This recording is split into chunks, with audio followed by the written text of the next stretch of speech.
खुलुमबाय लोगोफोर, नोंथाङा नोंथांनि मबाइल गोमानायखौ बोरै नायनो हायो बेनि सोमोन्दै आं फोरमायनो नागिरदों। नोंथाङा नोंथांनि मबाइलाव जा गुगोल एकाउन्ट खुलिदोंमोन बेनि पासवर्ड गोसोआव थानांगोन।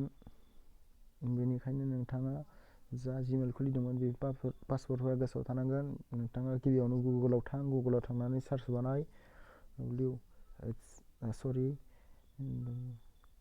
where is my phone बिदि सार्च बानायनानै बेयाव दिन्थिगोन नोंथांनि मबाइला जा मबाइल बेनि सोमोन्दै दिन्थिगोन। बा गुबुन गंसे मबाइलाव नोंथाङा सार्च बानायनांगोन। बिब्दि आंनि मबाइला जा दिन्थिदों बेनो A37F, बे आंनि मबाइल। बेनिखायनो नोंथाङा साइन इन बानायनांगोन।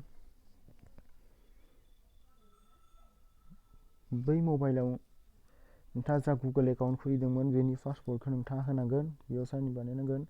बेनिखायनो आं साइन इन बानायबाय।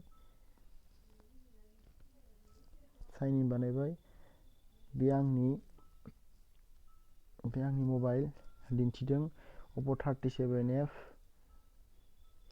दा नोंथाङा बेखौ लगबो बानायनो हायो। निउ पासवर्ड नोंथाङा जि गोसो खेबसे इउज बानायबानो नोंथाङा बुजिजोबगोन बा मिथिजोबगोन। आरो नोंथाङा बे मबाइलखौ रिं जाहोनोबो हायो। नोंथाङा खेबसे इउज बानायबानो गासैखौबो मिथिजोबगोन। गोजोन्थों। साबस्क्राइब आरो शेयार बानायनो दाबाव। गोरोन्थिफोर जादोंब्ला निमाहा बिनाय थाबाय। Thank you.